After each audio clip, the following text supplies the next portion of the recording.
కొంతమంది పాటలు పాడటానికి ఆశపడతారు, ఇష్టపడతారు. కొంతమంది దేవుని మాటలు వినటానికి ఇష్టపడతారు. ప్రార్థన చేయాలంటే కొంతమందికి మహా బాధ, మహా కష్టం.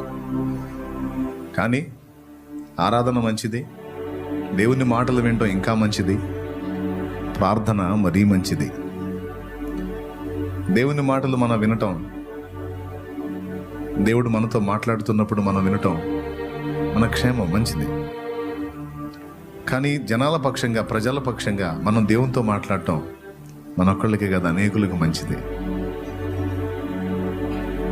కాబట్టి మనందరం కలిసి జబ్బులతో బాధపడుతున్నటువంటి పసిపిల్లల దగ్గర నుంచి ముసలి వాళ్ళ వరకు ప్రజల కోసం, విశ్వాసులైనటువంటి బిడ్డల కోసం ప్రార్థన చేద్దాం.